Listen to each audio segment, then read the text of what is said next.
기적이 일어나길 원한다면, 그런 제목입니다. 기적이 일어나기를 원한다면.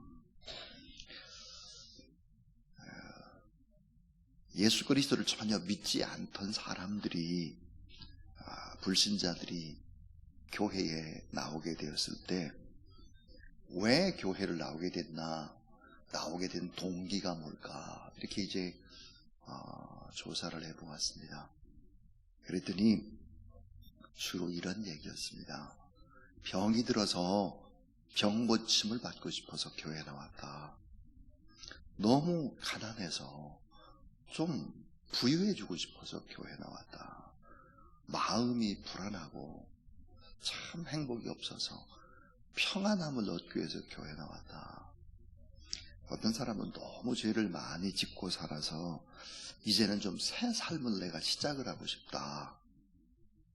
또 가정에서 되는 일이 없고 계속해서 사업에 실패가 연속이 돼서 좀 이제 사람답게 살아보려고 교회에 나왔다. 이런 분도 있고, 인생이 뭔지 진리가 뭔지를 잘 몰라서 진리를 좀 알아보기 위해서 나왔다. 이런 분도 있고, 어떤 분은 이제 죽고 난 후에 정말 내세가 있는 것인지 이런 거에 대해서 좀 알아보고 싶었다. 이런저런 사정에 의해서 친구를 따라서 오는 사람도 있고, 아내의 손에 이끌려서 교회에 오는 사람도 있고, 우리 강문기 선교사님 같은 경우는 아내와 결혼하기 위해서 교회에 나왔대요. 뭐 그런 사람도 있고, 다 이제 그런 거죠. 자, 이 같은 이유 때문에 교회를 찾고 믿음을 가지면서 이 같은 분들이 점차 해결함을 받고, 그리고 하나님이 누구신지를 알고, 또 정말로 중요한 게 내가 누구인지를 아는 것입니다. 인생이 무엇인지를 아는 거죠. 그리고 구원받고 천국을 사모하며 이제 믿음으로 이렇게 살아가다 보면 변화된 나의 모습을 보는 것입니다. 그리고 행복과 진리가 이렇게 만나게 된다. 이런 것들을 이제 교회 안에서 배우게 되는 것입니다. 자, 오늘 설교가 기적이 일어나길 원한다면, 정말로 내 삶에 기적이 일어나길 원한다면 우리가 어떻게 신앙생활을 해야 될까? 어떤 믿음을 가져야 될까? 이런 이야기입니다. 자, 오늘 본문 말씀 43절을 보면 사마리아에서 예수님이 이틀 계시면서 복음을 전하시고, 그리고는 고향 갈릴리로 이제 갈 때의 얘기입니다. 자, 여러분, 예수님의 고향은 어디일까요? 자, 예수님의 고향, 태어난 고향은 베들레헴입니다. 자라난 고향은 갈릴리 나사렛에서 자라나셨고, 그리고는 이사를 하셨죠. 가버나움으로 이사를 하셨습니다. 자, 본문에서 예수님의 고향은 좀 넓게 보면 갈릴리고 좁게 보면 가버나움입니다. 자, 예수님께서 고향에 도착하시기 전에 아주 놀라운 말씀을 하셨습니다. 그 놀라운 말씀이 44절입니다. 44절은 친히 증언하시기를 선지자가 고향에서는 높임을 받지 못한다 하시고 그랬습니다. 자, 이 선지자가 고향에서는 환영을 받지 못한다, 또 대접을 받지 못한다, 이런 표현은 사복음서에 다 나오고 있습니다. 마태복음 13장 57절이라든지 마가복음 6장 4절이라든지 누가복음 4장 24절, 그리고 오늘 본문입니다. 자, 왜 선지자가 고향에서는 대접을 받지 못하고 고향에서는 왜 예수님이 큰 엄청난 기적 같은 거, 다른 데 가면 기적을 엄청나게 행하는데 왜 고향에서는 그렇게 기적이 일어나지 않을까 하는 부분의 문제입니다. 그 문제는 뭘까? 그것은 바로 편협적인 예전에 알고 있던 지식 때문입니다. 예수님은 어렸을 때 어떠했다, 요셉의 아들이었다라는 지식이죠. 자, 이 편협적인 예전에 알고 있는 지식 때문에 결국은 기대감이 없는 거예요. 그래서 기적이 일어나지 않습니다. 교회도 마찬가지예요. 오늘 이 새벽도 여러분이 만약에 믿음이 없이 기대감이 없이 이 자리에 앉아 있다라고 하면 가슴에 뜨거운 울림이라든지 살아계신 하나님의 말씀이 내게 부딪혀 오지를 결코 않습니다. 기대감이라는 게 그렇게 중요하죠. 우리가 알고 있는 지식은 너무 빨리빨리 변합니다. 지식은 계속 발전하고 세분화되죠. 그래서 자기 전공 외에는 잘 모르게 되죠. 예를 들어서 의학이 전문화됐습니다. 세분화됐죠. 그래서 내가 전공한 외에는 무식해지는 것입니다. 자, 새 지식을 받아들이기 위해서 내가 알고 있는 지식을 부정할 수 있어야 합니다. 새 지식을 받아들이기 위해서는 나의 지식을 좀 부정하는 용단이 필요하죠. 어거스틴이 이런 말을 했습니다. 내가 안다는 것은 아이들이 조개 껍질로 바닷물을 퍼내는 것과 같다. 어린애들이 조개 껍질로 바닷물을 퍼내는 것과 같다는 거예요. 내가 안다라고 하는 것이 그렇다는 거죠. 자, 지식도 중요합니다. 많이 아는 것도 중요한데요. 정말 지식을 많이 잡동사니로 알게 되면 어떤 문제가 생길까요? 지식이 많은 사람 보통 의지가 약하고 지구력이 없습니다. 생각이 너무 많으니까 의심이 많아요. 너무 많이 아니까 실천력이 부족합니다. 동시에 지식으로 교만하고 뜨거운 감성이 무너졌습니다. 자, 예수님께서 고향 사람들이 예수 그리스도를 믿지 않는 거예요. 예수님의 능력을 믿지 않는 거예요. 기대를 가지고 있지 않는 거죠. 예수님의 능력을 몰랐습니다. 그런데 오늘 본문에 놀라운 기적이 일어나고 있습니다. 자, 46절을 보면 46절에 등장하는 왕의 신하, 그 아들이 가분나움에서 살고 있는데, 예수님의 고향에서 살고 있는데 병이 들은 것입니다. 자, 여러분 46절을 보시면, 자, 예수께서 다시 갈릴리 가나에 이르시니 전에 물로 포도주를 만든 곳이라 왕의 신하가 있어 그 아들이 가버나움에서 병들었더니 그렇습니다. 중요한 포인트가 왕의 신하입니다.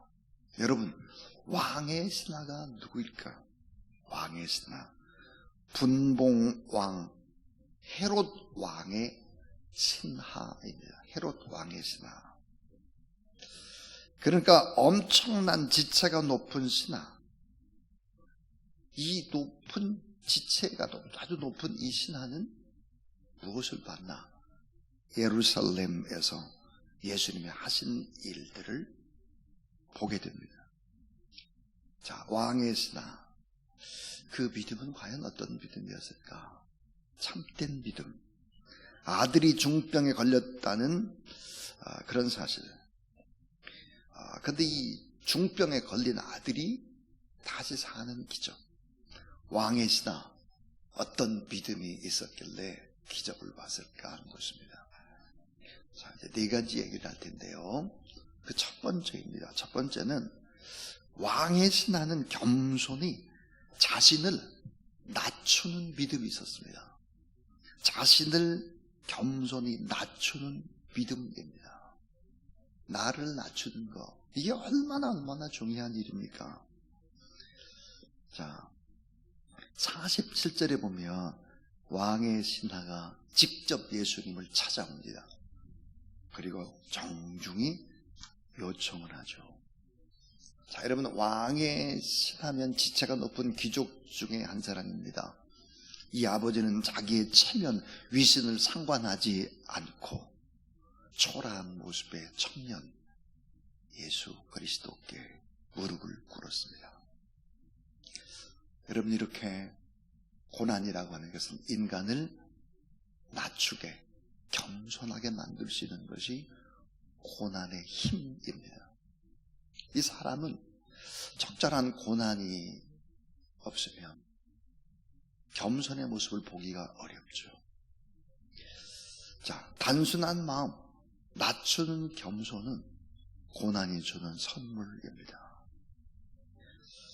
48절에 예수님께서 우리 오늘 요절로 읽었는데, 예수께서 이르시되 너희는 표적과 기사를 보지 못하면 도무지 믿지 아니하리라 그랬습니다. 자, 여러분, 표적과 기사 그랬는데, 표적이라고 하는 것은 뭘까? 영어로 보면 sign입니다. S-I-G-N, sign. 이 sign은 초자연적인 기적, 놀라운 초자연적인, 우리가 상상 이성을 뛰어넘는 초자연적인 기적을 sign이라고 합니다. 여러분이 초자연적인 기적이 필요했던 이유는 예수 그리스도는 주님이시다, 예수님은 하나님의 아들이다, 이거를 증명하는 거죠. 메시아임을 증명하는 것입니다. 그런데 기사 그랬어요. 기사. 여러분이 기사라고 하는 것은 뭘까? 영어로 보면 wonder입니다. W-O-N-D-E하고 wonder, 경탄하고 놀라다 그랬어요.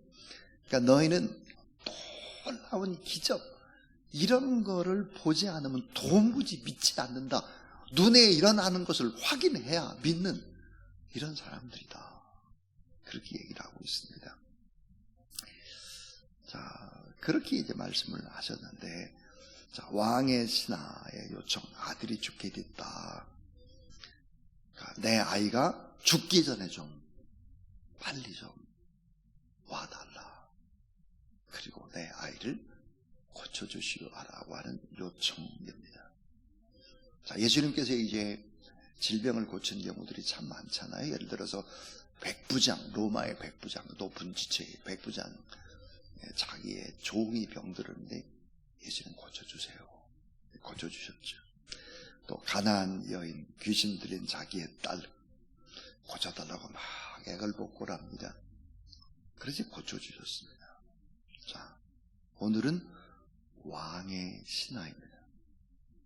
내 아이가 죽기 전에서 빨리 와서 좀 고쳐주세요. 그랬더니 50절에 이렇게 말씀을 하셨어요. 놀라운 말씀. 가라. 자, 내 아들이 살아있다. 가라. 이미 살아있다. 이렇게 말씀을 했습니다. 더 놀라운 것은 50절에 보니까 이 말을 믿고 가더니 그랬습니다. 자, 50절 한번 같이 읽어보죠. 50절. 자, 시작. 예수께서 이르시되 가라, 내 아들이 살아있다 하시니 그 사람이 예수께서 하신 말씀을 믿고 가더니. 자, 두 번째로 이 왕의 신하는 믿고 행동하는 순종의 믿음입니다. 자, 믿고 행동하는 순종이에요. 믿고 행동하는 순종입니다. 자, 예수께서 하신 말씀을 믿고 가더니 그랬습니다. 이게 이 말이 엄청난 얘기죠. 빨리 우리 집에 와서 좀 살려주세요. 그랬더니 살아있으니까 가라. 이 왕의 신하가 집으로 그냥 돌아갔다 그럽니다. 참 이 말은 참 믿기 힘든 산이 앞에 있는 거죠. 살아있으니까 가라. 이게 믿기 어려운 큰 산과 같은 거예요. 자, 우리 앞에는 종종 이렇게 넘기 힘든 산이 있고 건너기 어려운 홍해가 있고 요단강이 있고 그렇죠. 믿음으로 행동을 해야 될 때 믿음으로 행동을 해야 하는데 의심하게 되면은 결국은 기적의 역사는 일어나지 않는 거죠. 자, 예수님께서 요한복음 9장에도 보면은 나면서부터 소경된 자가 있었어요. 그런데 예수님께서 침을 땅에 뱉어가지고 진흙을 잊었어요. 그리고 그의 눈에 이제 발랐죠. 그리고 뭐라고 그랬느냐, 실로암 못에 가서 내 눈을 씻으라 그랬습니다. 여러분, 이 장님이 갔을까요? 안 갔을까요? 갔죠. 갔습니다. 간다고 하는 것이 얼마나 어려울까요? 지팡이를 들고 눈에는 진흙을 발랐어요. 전혀 보이질 않아요. 그리고 실루암 못까지 간다고 하는 것은 대단히 어렵습니다. 그건 참 고통스러운 일일 것입니다. 실제로 실루암 못까지 가보게 되면 신랑 못 가는 데는 비탈길입니다. 돌이 막 있어가지고 제가 갈 때도 막 미끄러질 뻔했어요. 근데 여러분이 눈이 먼 장님이 비탈길을 걸어갔다라는 사실, 장님이 아마 비탈길, 이 돌짝밭길을 걸어가면서 불평불만을 할 수도 있겠죠. 불평불만을 하면서 눈이 멀어서도 눈인데 뭔 진흙을 바르냐 뭐 이러고, 이 먼 거리를 어떻게 가냐 뭐 이러고 불평불만했을 것 같은데, 믿고 가서 결국은 실로암 못에 연못에 눈을 씻어서 나았다라고 기록을 합니다. 자, 오늘 51절 놀라운 기적이 일어나고 있습니다. 자, 내려가는 길에서, 왕의 신하가 내려가는 길에서 그 종들이 오더니 만나서 아이가 살아있다 하거늘 그 낫기 시작한 때를 물은즉 어제 7시에 열기가 떨어졌나이다 하는지라 그랬습니다. 결국은 때때로 우리가 신앙생활을 하면서 참 의심이 가고 믿음으로 이걸 어떻게 해야 될 것인가 낙심될 때가 있는데, 믿음을 가지고 행동을 해야 하는 것이죠. 믿음으로 행동하는 것이죠. 끝까지 포기하지 않고 믿음의 거룩한 길, 넘기 힘든 그 산을 뚫고 가는 거예요. 이게 우리가 내려야 될 결단입니다. 그래서 너무 똑똑한, 지식이 너무 많은 사람은 믿지를 못해요. 의심이 많아서. 그러니까 내 인생의 기적을 보지를 못하는 것입니다. 자, 마지막 세 번째 얘기예요. 왕의 신하 온 가족이 다 예수 그리스도를 믿는 기적이 일어났습니다. 자, 왕의 신하 온 가족이 다 예수 그리스도를 믿는 기적이 일어났어요. 예수님을 다 믿었습니다. 그런데 여러분, 여기에 숨겨져 있는 또 놀라운 기적 하나가 있습니다. 그것은 뭘까요? 이것을 한번 따져보면 됩니다. 자, 위대한 믿음의 요소라고 하는 것이 뭘까 하는 거예요. 자, 왕의 신하의 소원은 예수님이 함께, 자기와 함께 가버나움에 데려가가지고 손을 얹고 안수기도 해주길 바랬죠. 그런데 네 아들이 살아있으니까 내려가라. 그리고 내려온 거죠. 자, 여기서 우리는 믿음의, 위대한 믿음은 다음과 같은 세 가지가 필요하다는 것을 발견합니다. 그게 하나가 뭘까? 자, 지적인 부분입니다. 지적으로 믿는 거예요. 내 아들이 살아있다는 믿음. 믿는 거죠. 내 아들이 살아있다. 그러면 그 말을 그대로 믿는 거예요. 이 지식적인 믿음인데요. 그 다음에 또 하나는 예수님 말씀을 믿고 집으로 가는 믿음이에요. 이게 뭐야? 의지적인 믿음입니다. 행동하는 믿음이죠. 의지적인 믿음, 행동하는 믿음. 이런 믿음을 가지고 있어야 된다. 그랬더니 정말 집에 와보니까 아들이 살아있는 거예요. 그러니까 뭐야? 놀랍게 기쁘고 감사하죠. 이게 뭘까요? 이건 바로 정적인 부분이에요. 정적인 믿음입니다. 믿음에서 가장 중요한 것이 뭘까? 이 정적인 기쁨이나 감사나 뛴 듯이 기적을 보거나 이런 것들은 나중에 일어나는 거예요. 자, 그래서 믿음이라는 것은 지적인 부분, 잘 진리의 말씀을 믿는 거예요. 그리고 어때요? 두 번째, 행동하는 거예요. 의지적으로 믿습니다. 내가 믿으면 이렇게 살겠다. 의지적으로 결단을 하는 거죠. 그러다 보면 어때요? 기적은 이루어지는 거예요. 감정으로 뜨겁게 예수 그리스도를 믿어주고 정말 살아계시구나 느껴지는 거죠. 눈물이 나고 뜨거움이 있고. 그런데 우리는 항상 뭐예요? 반대로 느낌이 있어야 된다. 감정이 있어야 된다. 이렇게 얘기를 해요. 이게 잘못된 거죠. 자, 내 지식으로는 잘 모르지만 하나님의 진리의 말씀을 믿는 거예요. 그리고 그 말씀을 붙잡고 의지적으로 사는 거예요. 행동하는 거예요. 말하는 거예요. 기도하는 거예요. 말씀대로 해보는 거예요. 그러다 보면 어떻게 돼요? 기적이 일어나고 모든 사람들이 다 기쁨을 얻게 되는 것이죠. 완전한 믿음에 도달하기 시작하는 것이죠. 이런 경험들이 쌓여서 결국 나의 변화가 일어나는 것이고, 그리고 하나님의 역사, 그 역사를 점점점 내 삶 속에서 깨닫기 시작을 하는 것이죠. 자, 여러분, 내가 예수 그리스도를 믿는다는 것은 뭘까요? 결론은 이것입니다. 내가 예수 그리스도를 믿는다고 하는 것은 내 안에 있는 우상을 몰아내는 것입니다. 내 안에 있는 우상을 몰아내는 거예요. 예수 그리스도를 믿으면, 내 안에 주인 되신 예수님이 내 안에 들어오게 되면 내가 가지고 있는 우상을 몰아내기 시작을 합니다. 그리고 내가 주님으로 말미암아 행복을 얻기 시작하는 것이죠. 자, 오늘 저는 기적이 일어나기를 원한다면 그런 제목으로 하나님의 말씀을 증거했습니다. 왕의 시대는 겸손히 자신을 낮추는 믿음이 있었다. 고난이 우리를 낮추게 합니다. 때때로 고난은 우리의 신앙을 점점점 깊은 자리로 이끌어가게 만드는 거죠. 왕의 신앙은 믿고 행동하는 순종, 이 순종의 믿음이 있었다.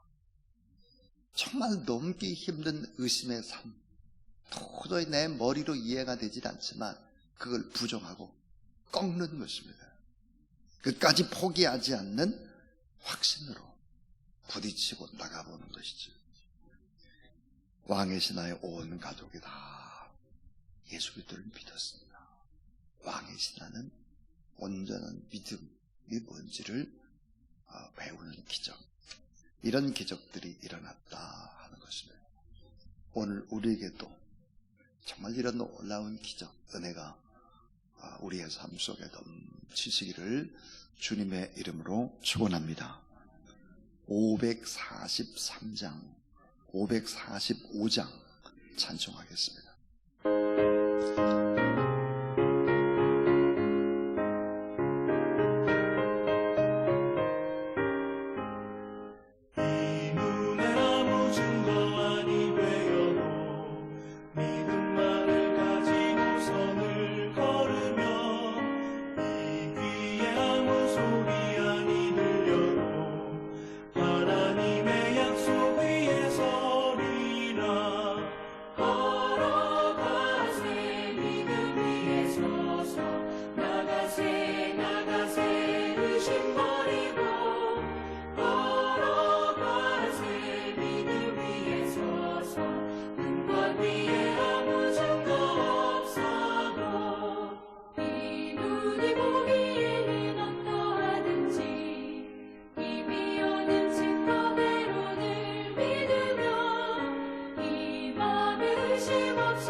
이제는 우리 구주 예수 그리스도의 무한하신 은혜와 우리 하나님 아버지의 놀라우신 사랑하심과